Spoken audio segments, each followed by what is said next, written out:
அனைவருக்கும் என்னுடைய வணக்கங்களை தெரிவித்துக் கொள்கின்றேன். நீண்ட இடைவெளிக்கு பிறகு ரோட்டரி சம்பந்தப்பட்ட ஒரு நிகழ்ச்சியில் கலந்து கொள்வதில் நான் மிகவும் மகிழ்ச்சி அடைகின்றேன். முன்பெல்லாம் நாம் பேசுகின்ற பொழுது எதிரே நூற்றுக்கணக்கான ரோட்டரி அன்பர்கள் இருப்பார்கள், பேசுவோம். நாம் சொல்லுகின்ற கருத்தும் சொல்லுகின்ற விதமும் அவர்களுக்கு ஏற்புடையதாக இருக்கும் பட்சத்தில் பலத்த கரவொலி எழுப்பி நம்மளை எழுச்சி ஏற்படுத்துவார்கள். இப்போ அதுக்கெல்லாம் வாய்ப்பில்லை. நான் பேசுகின்றேன், எதிரே யாரும் இல்லை, வேறு வழியும் இல்லை. இதை பொறுத்து கொள்ளத்தான் வேண்டும். இன்றைய காலத்தின் கட்டாயத்தை கருதி இவற்றை நாம் புத்திசாலித்தனமாக பயன்படுத்தி கொள்ள வேண்டும், இந்த தொழில்நுட்பத்தை. அதற்காக நான் அனைவரையும் பாராட்டுகின்றேன். இப்படிப்பட்ட ஒரு நிகழ்ச்சியில் கலந்து கொள்ள வேண்டும் என்று அவனாசி ரோட்டரி கிளப் சார்பாக நண்பர் ரொட்டேரியன் பூபதி அவர்கள் என்னை அணுகி கேட்டுக்கொண்டார்கள். நான் மகிழ்ச்சியோடு ஏற்றுக்கொண்டேன். அதுக்கு இரண்டு காரணம். ஒன்று, அவனாசி ரோட்டரி கிளப்புக்கும் எனக்கும் நல்ல நெருக்கம் உண்டு. இரண்டாவது, இந்த தலைப்பு, இப்படிப்பட்ட ஒரு தலைப்பை அவர்கள் எப்படி தேர்ந்தெடுத்தார்கள் என்பது எனக்கு இன்னும் புரியவில்லை. தலைப்பு என்னவென்றால், The Principles and Ethics of Rotary. Normally, I haven't come across this topic being dealt in any conference or anywhere. So I should compliment this club, a rural club, but thought of this wonderful subject. ரொம்ப சந்தோஷம். ஆனால் கொஞ்சம் சிரமமான subject கூட, topic. கொஞ்சம் research பண்ணணும். பண்ணாதான் இதை பற்றி பேச முடியும். முறையாக பேசணும்னா கொஞ்சம் படிக்கணும். நான் நண்பர் பாஸ்கரன், ரொட்டேரியன் பாஸ்கரன் பிள்ளை அவர்கள், நம்ம கொச்சின் ரோட்டரி கிளப்பை சார்ந்தவர், எனக்கு இனிய நண்பர். அவர் எழுதிய புத்தகத்தை படித்தேன், நோ யுவர் ரோட்டரி. அதிலிருந்து தான் சில கருத்துக்களை எடுத்துக்கொண்டு இப்பொழுது உங்களோடு நான் பகிர்ந்து கொள்ளப் போகின்றேன். இந்த தலைப்பை எனக்கு தரப்பட்டிருக்கின்ற மணித்துளிகளில் எப்படி அணுகலாம் என்று நினைக்கின்றேன் என்றால், முதலில் பொதுவான சில விஷயங்களை சொல்ல வேண்டும், பிறகு தலைப்பை பற்றி சொல்ல வேண்டும், பிறகு அதன் பின்னணி சரித்திரத்தை சொல்ல வேண்டும், இன்றைய கால சூழ்நிலை, எத்திக்ஸ் அண்ட் பிரின்சிபலை கடைபிடிப்பதில் உள்ள சவால்கள் என்ன, அவற்றையெல்லாம் எப்படி சந்திக்க வேண்டும், அதற்கு ரோட்டரியினுடைய பங்கு எதுவாக இருக்க வேண்டும் என்பது போல தான் நான் அமைத்து கொண்டிருக்கின்றேன். ஆகவே அதற்கேற்ப நான் இந்த தலைப்பை அணுகுகிறேன். மேலெழுந்த வாரியாக பார்த்தால், ethics and principle looks to be the same unless you go deep into it and try to find the difference between it. அதையும் நான் பாஸ்கரன் பிள்ளை புத்தகத்திலிருந்து தான் எடுத்துக்கொண்டேன். அவர் ஒரு இடத்துல என்ன சொல்லுகிறார் என்றால், an ethical person has to be a man of principles. அப்படி என்ன அர்த்தம்? நேர்மையான மனிதனாக ஒருவன் இருக்க வேண்டுமானால் அவன் நல்ல இலக்குகளை நோக்கி செல்ல வேண்டும் என்று போட்டிருக்கிறார். அது உண்மையும் கூட. An ethical person has to be a man of principles. நேர்மையான மனிதன் நல்ல கொள்கைகளை கொண்டவனாகத்தான் இருக்க முடியும். அவனுடைய இலக்குகளும் உன்னதமானதாகவே இருக்கும். இதுதான் sum and substance of the topic. இப்போ இந்த டாப்பிக்கை ரோட்டரிக்குள் ஏன் கொண்டு வந்தார்கள், எப்படி கொண்டு வந்தார்கள் என்ற பின்னணியை நாம் பார்க்கணும். உங்களுக்கு எல்லாம் தெரியும், ரோட்டரி தொடங்கியது 1905 சிக்காகோவில் தான் இது தொடங்கினார்கள். ஒரு 4 நண்பர்கள் கூடி உட்கார்ந்து பேசி யூனிட்டி பில்டிங் என்கின்ற ஒரு கட்டடத்தில் 711 என்கின்ற அறையில் அமர்ந்து பேசித்தான் சிக்காகோ ரோட்டரி கிளப் என்று துவங்கப்பட்டது. அப்படி எளிமையான முறையில் வெறும் 4 நண்பர்கள் கூடி பேசி துவங்கிய ஒன்று இன்று எத்தனை நாடுகளில் எத்தனை சங்கங்களை கொண்டு எத்தனை லட்ச உறுப்பினர்களை கொண்டு இயங்குகிறது என்பதை நீங்கள் அறிவீர்கள். அது எப்படி இந்த அளவுக்கு வளர்ந்தது, எப்படி சாத்தியப்பட்டது என்பதையெல்லாம் நாம் சிந்திக்கணும். இப்போது 1905 இந்த சங்கத்தை பால் ஹாரிஸ் என்பவர் தொடங்கிய பொழுது இருந்த நிலைமை என்ன, அதுதான் முக்கியம். 1905 என்பது தொழில் புரட்சிக்கு பிறகு இருந்த ஒரு காலகட்டம். அந்த தொழில் புரட்சியின் காரணமாக அனைத்தும் எந்திரமயமாகிய ஒரு காலகட்டம். The production of the masses gave way to mass production. அப்படிப்பட்ட ஒரு சூழ்நிலையில் என்ன நிலைமை எப்படி இருக்குதுன்னு பாருங்கள். அதில் போட்டிருக்கிறாங்க, hectic industrial activity, cut throat competition, might is right, no respect for means, beg borrow steal succeed. அவ்வளோதான். எதையோ செஞ்சு எப்படியோ செஞ்சு வாழ்க்கையில் மேலுக்கு வந்தால் போதும், கடுமையான போட்டிகளை சந்தித்து வென்று வர வேண்டும் என்கின்ற ஒரு கால சூழ்நிலை அன்று நிலவிய ஒரு நிலைமை. அதை பால் ஹாரிஸ் அவர்களே தன்னுடைய சொந்த வார்த்தையில் சொன்னதை நான் சொல்லுகின்றேன். Business is business. அவர் சொல்கிறார், பிஸ்னஸ் இஸ் பிஸ்னஸ். பிஸ்னஸ்னால் பிஸ்னஸ் தான், அது அப்படித்தான் இருக்கும். Let the buyer beware. கஸ்டமரை பற்றி கவலைப்படக்கூடாது. அவன் ஜாக்கிரதையாக இருந்துக்கொண்டு நம்மகிட்ட ஒரு பொருளை வாங்கும் பொழுது அவன் பார்த்து வாங்கணுமே இல்லாமல் தரமான பொருளை தரணுங்கிற நிர்பந்தம் நமக்கு இல்லை. Let the buyer beware. Cut throat competition. எந்த நெறிகளும் கிடையாது, எந்த வர்த்தக நெறிகளும் கிடையாது. The public be damned. பொதுமக்களை பற்றி நமக்கு கவலை தேவையில்லை. Competitors are our enemies. Competitors our enemies. அவனை விரோதியாக பார்க்கணும், காம்படிட்டரை விரோதியாக பார்க்கணும். Period of selfishness and ill will. இது பால் ஹாரிஸால் சொல்லப்பட்ட வரிகள். நான் மீண்டும் படிக்கிறேன். ஏன் நான் இதெல்லாம் சொல்கிறேன்னா, ரோட்டரியில் நாம் அத்தனை பேருமே ஆழமாக சென்று ரோட்டரியை தெரிந்து கொள்வதில்லை. ஏதோ மேலெழுந்த வாரியாக இருக்கின்றோம். Business is business. Let the buyer beware. Cut throat competition. The public be damned. Competitors are our enemies. Period of selfishness and ill will. இதுதான் 1905 சிக்காகோவில் நிலவிய ஒரு சூழ்நிலை. இந்த நேரத்தில் பால் ஹாரிஸ் என்பவர் ஒரு இளம் வழக்கறிஞர். அவருக்கு இந்த நிலைமை அவ்வளோக்கா திருப்திப்படலை. இதை ஏதாவது செய்யணும்னு நினைக்கிறார். அவருக்கு என்ன தோணுச்சுன்னா, பாருங்க, அவர் சொல்கிறாரு, mix up of business and friendship will result in more business and more friendship. What a great vision. 1905. இதில் இன்னொன்று சொல்லி வைக்கிறேன். 1905 இவர் தொடங்குறாரு. அதுக்கு கொஞ்சம் வருஷத்துக்கு முன்னாடி தான் 1893 சுவாமி விவேகானந்தர் அதே சிக்காகோவில் பேசியிருக்கார். ஒருவேளை இந்த இளைஞன் அந்த கூட்டத்தில் இருந்திருக்கலாம். இந்த பால் ஹாரிஸ், அதுக்கு நமக்கு ஆதாரம் இல்லை. அது மிகப்பெரிய மகாநாடு, 7000 பேர் கலந்து கொண்டதாக சொல்கிறார்கள். ஒருவேளை இந்த இளைஞன் அங்கே இருந்திருக்கலாம். we don't know.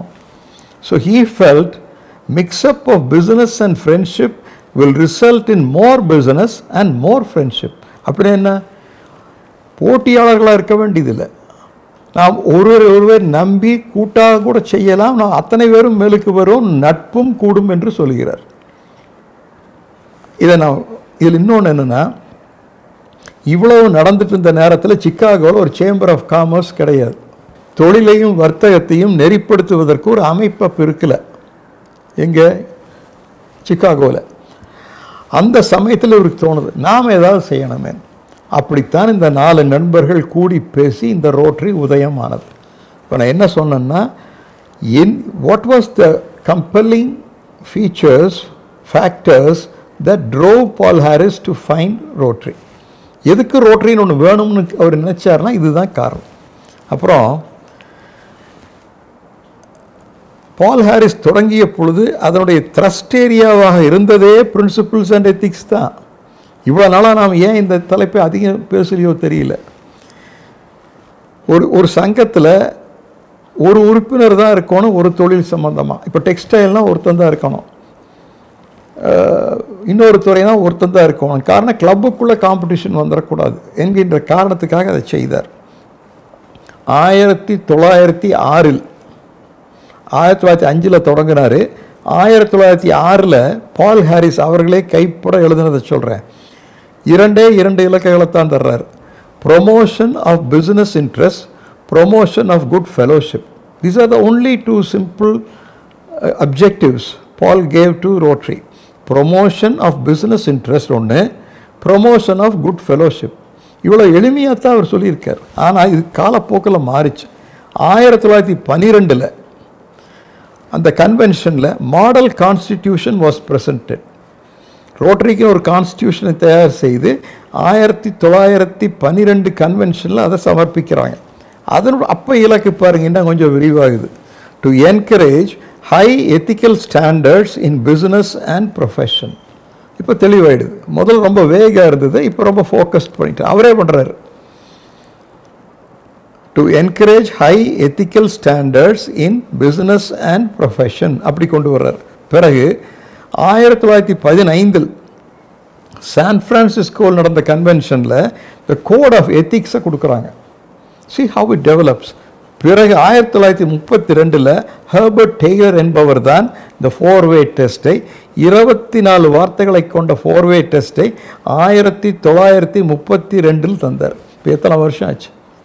அந்த 4-way டெஸ்ட் இத்தனை ஆண்டுகளுக்கு பிறகும் எந்த மாற்றமும் இல்லாமல் இருந்து கொண்டிருக்கிறது. இப்போ பார்த்தீங்களா இந்த பின்னணி எத்திக்ஸ் அண்ட் பிரின்சிபிள் தான் அடிப்படையாக வச்சு ரோட்டரியை தொடங்குகிறார். பிறகு அவரே ஒரு இலக்கை தருகிறார். பிறகு அது கொஞ்சம் கொஞ்சமாக மாறி நம்முடைய 4-way டெஸ்ட் என்கிற நிலைக்கு வருகிறது. இப்போ ஒரு கேள்வி வரும், எத்திக்ஸ் பிரின்சிபல் எல்லாம் ரைட்டு பேசுறதுக்கு நல்லா இருக்குது, இது நடைமுறைக்கு ஏற்புடையதா? நான் பல ஆண்டுகளுக்கு முன்னே சென்னையில் ஒரு மிக பிரபலமான ஒரு பெண்கள் கல்லூரியில் போய் இந்த தலைப்பை பேசினேன். அப்போ என்ன தலைப்பு தந்தாங்க தெரியுங்களா? Principles and ethics, rhetoric or reality. இது வெறும் பேச்சுக்கு அழகாக இருக்குது, நடைமுறைக்கு சாத்தியமா?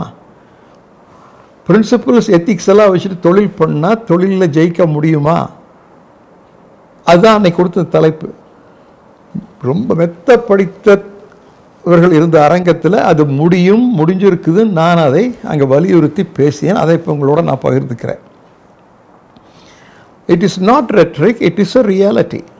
Even today we have in our midst many business houses who are wedded to ethics but are still successful. என்னால் பலரை சொல்ல முடியும். ஆகவே அது சாத்தியம். மேலும் இன்று நிலவுகின்ற சூழ்நிலைக்கு இது பொருந்துமான்னு பாருங்க. இப்போ எப்படி இருக்குது சூழ்நிலை? Most unfavourable. high aspirations, infinite opportunities, sky is the limit, nobody content with anything, wants are multiplying by the minute, all luxuries are getting converted into necessities. போதாததற்கு நம்முடைய பொருளாதார சீர்திருத்த கொள்கைகள்.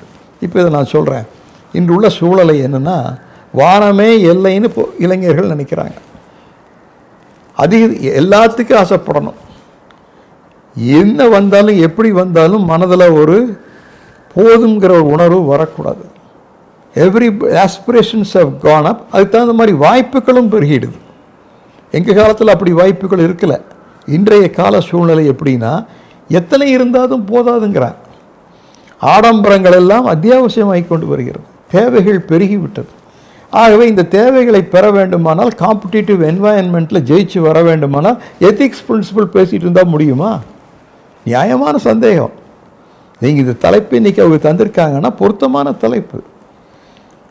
இப்படி உள்ள ஒரு சூழ்நிலையில் ஏதாவது ஒரு தொழிலதிபர், ஒரு தொழில் முனைவர் இந்த நெறிகளை எல்லாம் கடைபிடித்து நான் ஜெயிப்பேன்னா முடியுமானா, மேலெழுந்த வரியாக பார்த்தா முடியாதுன்னு தோணும். ஆனால் முடியும். ஏதாவது பேரே சொல்ல முடியும். ஒரு 12 மிகப்பெரிய தொழில் நிறுவனங்கள் இந்தியாவில் இந்த நெறிகளை எல்லாம் கடைபிடித்து கொண்டு இன்று மிகப்பெரிய நிலைக்கு வந்திருக்கிறார்கள். அவர் பேர்களெல்லாம் சொல்லுவதற்கு இப்போ நேரம் இல்லை.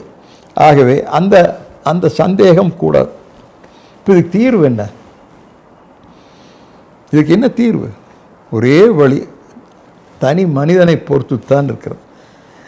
எனக்கு நம்பிக்கை இருந்து எனக்கு அந்த வைராக்கியம் இருந்தால் என்னால் அப்படி இருக்க முடியும். உங்களால் முடியலாம், உங்கள் சௌகரியம். ஆனால் முடியும் என்றால் நிச்சயம் முடியும். இப்போ அடிக்கடி சில பேர்களை சொல்லுவோம். காமராஜருங்குவோம், கலாமுங்குவோம், கக்கனுங்குவோம். இந்த 3K எல்லாத்துக்கும் தெரியும். காமராஜ், கலாம், கக்கன் அண்மை காலத்தில் இருந்தவங்க தான். இன்று நம்மிடையே வாழ்ந்து கொண்டிருப்பவர் நல்ல கண்ணு, கம்யூனிஸ்ட் கட்சியை சேர்ந்தவர். அவர் இப்போ 90ஐயும் கடந்து 100ஐ நெருங்கி கொண்டிருக்கிறார் நினைக்கின்றேன். இன்றும் அவர் வாழ்க்கையில் எப்படி ஒரு தொழிலாளியாக வாழ்க்கையை தொடங்கினாரோ அப்படியே தான் இன்றைக்கும் இருக்கிறார். So if you want to be different, you can be different. Don't give excuses. Times have changed. If I want to be successful, I have to compromise. there's no other go. அப்படி சொல்லிட்டு போகிறனாலும் போகலாம். Come what may, I will not காம்ப்ரமைஸ்னாலும் இருக்கலாம். இதுக்கு தான் நம்ம பெரியவங்க ஒன்று சொல்லியிருக்கிறாங்க. புறத்திலே மாற்றங்கள் எதுவாக இருந்தாலும் அகத்திலே ஒரு பக்குவத்தை செய்து கொண்டால் புறத்தில் வருகின்ற எந்த மாற்றத்தையும் நம்மால் எளிதில் கைக்கொள்ள முடியும் என்று சொல்லி வச்சிருக்கிறாங்க. புரியுதாப்பா? இன்னொருக்கா கேட்கணும். Don't give excuses. Everything has changed. What can I do? ஒரு பையன் போய் விவேகானந்தரை கேட்டான், எல்லாமே மாறிவிட்டது, ஒன்றும் சரியா இல்லை, நான் தோன்றி எனத்தை மாற்ற முடியும்னு கேட்டான். அதுக்கு விவேகானந்தர் அந்த பையனுக்கு என்ன சொன்னார்னா, எல்லாம் சிறப்பாக இருந்தால் உனக்கு என்ன வேலை? எல்லாம் சரியில்லை என்கின்ற பொழுதுதானே நமக்கு வேலை. அதுக்கு ஒரே வழி, நீ முதலில் மாறு, உன்னால் அனைத்தையும் மாற்ற முடியும்னு சொன்னார். You change first. I don't want to change, but I want everything else to change. Nothing will happen unless you change. Nothing will happen. ஆகவே தான் அந்த மனமாற்றம் நம்முள் முதலில் வரணும். மகாத்மா காந்தி சொன்னதை கேள்விப்பட்டிருப்பீங்க. The change you want to see in others, see to it that it is there in you first. You change. ஆகவே அந்த வைராக்கியம் வரணும். எதுக்கெடுத்தாலும் சமரசம்னு போயிட்டோம்னா கடைசியில் ஒன்றும் தேராது. என்ன வேணாலும் சரி, எப்படியோ நான் மேலுக்கு வந்தால் போதுன்னு முடிவு பண்ணிட்டா இந்த கூட்டமே வேண்டியதில்லை. ஆகவே என்ன சொல்ல வரேன்னா, எவ்வளவுதான் காலம் கெட்டாலும் நாம் முயன்றால் முடியும். அதுக்கு தான் அந்த 3 பேரை சொன்னேன். காமராஜர் எனக்கு ரொம்ப நல்லா தெரியும், கலாம் ரொம்பவே தெரியும், கக்கன் அவர்களை பார்த்துருக்கிறேன், தெரியாது. இவங்க 3 பேரால் எப்படி முடிஞ்சது? இப்போ அப்துல் கலாம் அண்மையில் மறைஞ்சவர் தானே, அவரால் எப்படி முடிந்தது? திரு நல்லக்கண்ணு அவர்கள் இன்றும் நம்மிடையே இருக்கிறாரே, role model. So what does this show? நீ மனது வைத்தால் உன்னால் முடியும். சாக்கு சொல்லணும்னா சொல்லிகிட்டே போகலாம். நம்முடைய இயலாமைக்கு சாக்கு சொல்லி தப்பிச்சுக்கூடாது. வைராக்கியமாக இருந்தால் இன்றும் எத்திக்ஸ் அண்ட் பிரின்சிபிள் சாத்தியம்னு சொல்ல வர்றேன். இதுக்கு என்ன வழினா, வாழ்க்கையை அணுகுகின்ற முறையை பொறுத்து இருக்கு. ஒரு தத்துவார்த்தமான பார்வை வேணும். வாழ்க்கையை ஒரு தத்துவார்த்தமாக பார்க்கணும். What is this human birth is all about? Is there no purpose in this? கண்டதே காட்சி கொண்டதே கோலம்னு வாழ்கிறதா? அதுக்கு ஒரு மனித பிறப்பு தேவையில்லையே. மனித பிறப்பு ஒன்றுக்கு மட்டும்தானே தம் விரும்பியபடி வாழ்க்கையை அமைச்சிக்க முடியும். ஒரு நரியோ நாயோ முடியாதே. நாம் விரும்பிய ஒரு இலக்கை தேர்ந்தெடுத்து கொண்டு அதற்கேற்ப நம்மால் வாழ முடியுமே. அது சாத்தியமே. வாழ்ந்து காட்டியவர்கள் இருக்கிறார்கள், வாழ்ந்து கொண்டிருப்பவர்களும் இருக்கிறார்கள் இன்றும் நம்மிடையே. அவர்கள் எல்லாம் நமக்கு வெளியே தெரியாமல் இருக்கலாம். ஆகவே வாழ்க்கையை ஒரு தத்துவார்த்த பார்வையை டெவலப் பண்ணிக்கும். அதுதான் ஆன்மீகம். ஆன்மீகம்னா வேற ஒன்றும் இல்லை. இந்த அரிதான மனித பிறப்பை அர்த்தம் உள்ளதாக ஆக்கிக்கொள்ளணும். நான் சொன்னது போல் கண்டதை காட்சி கொண்டதை கோலம் என்று வாழ்ந்து வீணடிக்கக்கூடாது. ஒரு இலக்கை வைத்து வாழணும். அதற்கு நம்முடைய ரோட்டரி சிலதை செய்யலாம். ஒவ்வொரு ரொட்டேரியனும் முதலில் ஒரு ரோல் மாடலாக இருக்கணும். நீங்கள் ஒன்றும் போய் பிரச்சாரம் பண்ண வேண்டாம். சமுதாய பணி ஒன்றுமே செய்ய வேண்டாம். அதை பண்ண இதை பண்ணன்னு சொல்ல வேண்டாம். நாம் முதலில் பால் ஹாரிஸ் சொன்னது போல் இருக்க முடிந்தால் அதுவே இப்போதைக்கு போதும். அதைத்தான் நாம் செய்யணும். இப்போ இந்த ரோட்டரியில் இருக்கிற அத்தனை பேரும் அதை செய்வார்களே ஆனால் எல்லாம் மாறிவிடும். So we have to be primarily role models. We have to be an inspiration. அவ்வளோ தூரத்தில் ஒருத்தர் போகிறான்னு சொல்லி பார்த்துட்டு அவனை ரொட்டேரியனாக இருப்பான்னு சொல்லணும். அப்படித்தான் இருந்தோம். இப்போ கொஞ்சம் முடியாமல் போச்சு. நான் சொன்ன அந்த நிர்பந்தங்களின் காரணமாக. நான் ரோட்டரியில் 50 வருஷமாக இருக்கிறேன். நீங்களாம் யாரும் பிறக்கவே இல்லை. அப்பத்து ரோட்டரிக்கு இப்போத்த ரோட்டரிக்கு ரொம்ப வித்தியாசம் இருக்குது. அன்றைக்கி இவ்வளோ ரோட்டரி சங்கங்கள் இருக்கலை, இத்தனை பேர் இல்லை. இங்கே ஒன்று அங்கே ஒன்று இருக்கும். ஆனால் அத்தனை பேரும் உரிய நேரத்துக்கு வருவார்கள். இடையில் யாரும் எழுந்து செல்ல மாட்டார்கள். அற்புதமான பேச்சுக்கள் பேசப்படும். அத்தனையும் கருத்தோடு கேட்டு குறிப்பெழுதி கொள்ளுவார்கள். ரோட்டரி கிளப்பில் இருப்பதையே பெருமையாக கருதிய காலம். இன்று அதற்கு பதிலாக நூற்றுக்கணக்கான ரோட்டரி கிளப்புகள் வந்து விட்டது. இதே கோயம்புத்தூரில் எனக்கு தெரிய 5-6. இன்றைக்கி இப்போ எவ்வளவு 30-40ங்கிறாங்க. எனக்கு ஐ டோன்ட் நோ எக்ஸாக்ட்லி. ஆனால் கூட்டம் கூடி ஒன்றும் ஆகாது. கொள்கை தான் முக்கியம். How many Rotarians are there is not important. How they behave. Are they role models? அந்த சொசைட்டி அவங்களை பார்த்து பெருமைப்படணும். ஆகவே இதையெல்லாம் நாம் மனதில் கொள்ளணும்னா நாம் என்ன பண்ணணும்னா, நாம் முதல்ல ரோல் மாடல் ஆகணும். பிறகு ஆடம்பரத்தை தவிர்த்துக்கணும். நம்ம ரோட்டரி மகாநாடுகள்லையும் மற்றதுலேயும் இவ்வளவு செலவழிவு வேண்டியதில்லை. இன்னும் சிக்கனமாக பண்ணணும். பேசப்படுகின்ற பேச்சுக்கள் தான் முக்கியம், பரிமாறிக்கொள்கின்ற கருத்துக்கள் தான் முக்கியம். எல்லாவற்றிலுமே ஒரு தரம் இருக்க வேண்டும்.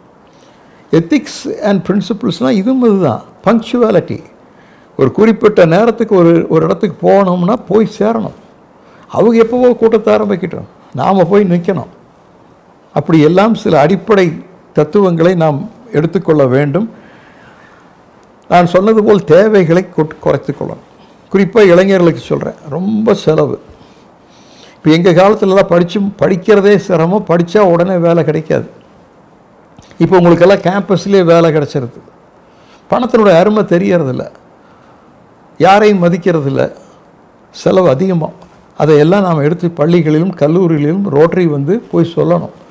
ரோட்டரி இதுக்காக ஒரு கருத்தரங்கமே ஒரு மகாநாட்டில் ஒரு தலைப்பாகவே வைக்கணும். எத்திக்ஸ் அண்ட் பிரின்சிபிள்ஸ் என்கிற தலைப்பாக வைக்கணும்.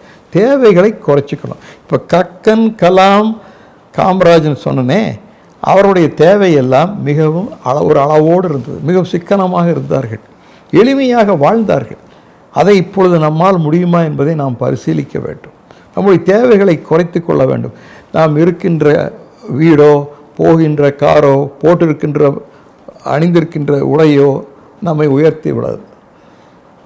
If you are a man of character, you will be respected in the society, not otherwise. So இதையெல்லாம் மனதில் கொள்ள வேண்டும். இதுக்கு மகாத்மா காந்தி, நான் பல கூட்டங்களில் சொல்லியிருக்கிறேன், ரெண்டு எளிமையான கொள்கைகளை சொல்லியிருக்கார். இந்த தலைப்புக்கு தீர்வே அதுதான். இதை புரிஞ்சுட்டிங்கன்னா போகிறோம். ரெண்டு தான். ஒன்று,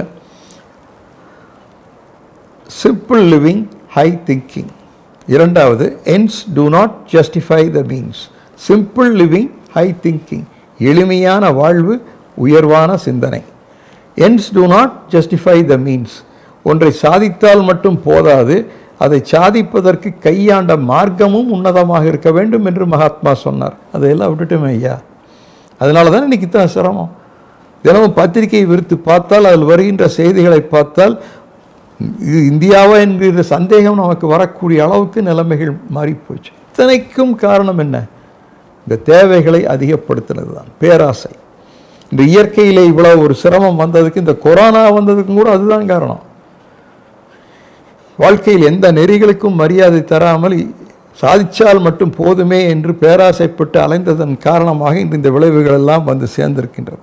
ஆகவே இந்த ஆண்டு ஒரு சிறப்பான ஆண்டு, அதை சொல்லணும் உங்களுக்கெல்லாம். மகாகவி பாரதியினுடைய 100வது நினைவு ஆண்டு இந்த ஆண்டு. இந்த அவர் மறைந்து 100 ஆண்டுகள் ஆகுது. நான் இந்த கூட்டத்தின் மூலமாக அத்தனை ரோட்டரி சங்கங்களுக்கும் நான் ஒரு விண்ணப்பம் வைக்கின்றேன். ஒவ்வொரு ரோட்டரி சங்கமும் பாரதிக்கு ஒரு விழா எடுக்க வேண்டும். மகாகவியினுடைய சிந்தனைகளை இளைஞர்கள் மத்தியில் கொண்டு போய் சேர்த்த வேண்டும். அதை நாங்களும் செய்வதாக இருக்கின்றோம். பிறகு இறுதியாக நான் சொல்லுவேன், அதை சொல்லி முடிக்கணும்.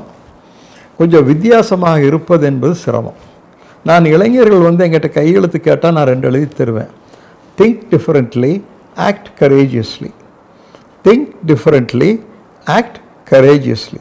எல்லோரையும் போல சிந்திப்பதற்கு நாம் தேவையில்லையே, வித்தியாசமாக சிந்திக்கணும்.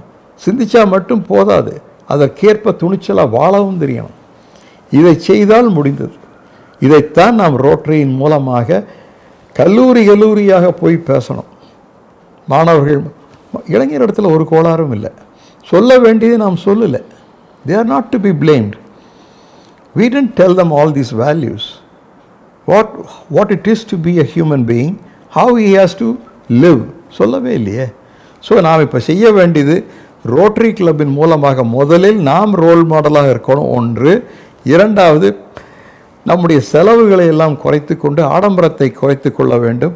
மூன்றாவது, இதுபோல் பல கருத்தரங்கங்களையும் நடத்தி இதனுடைய ஒரு விழிப்புணர்ச்சியை ஏற்படுத்த வேண்டும். இளைஞர்களுக்கு ஒரு முகாம்கள் நடத்தி இந்த கருத்துக்களை கொண்டு போய் சேர்த்த வேண்டும். இறுதியாக நான் சொல்லுவேன், இப்படியெல்லாம் வித்தியாசமாக இருந்தால் ஊரில் என்ன சொல்லுவாங்கன்னு கேட்பீங்க. நம்ம பிழைக்க தெரியாதவனாக இருக்கிறானேன்னு சொல்லுவாங்க. ஊரோடு அனுசரித்து போய் பிழைக்கிறதுக்கு வெளியே பார்ப்பானா, அதை விட்டு போட்டு பிரின்சிபல் எத்திக்ஸ்னு பேசிட்டு கக்கன் காமராஜர் கலாமனா இவன் பாடு என்ன ஆகுமோ? இதுதான் பொதுவாக இன்றைக்கி இருக்கிற ஒரு பாப்புலர் பிலீஃப். இதை அமெரிக்காவில் நடந்த ஒரு சம்பவத்தை சொல்லுகின்றேன். சுவாமி விவேகானந்தர் நடந்து போய் கொண்டிருந்தார் அமெரிக்காவில்.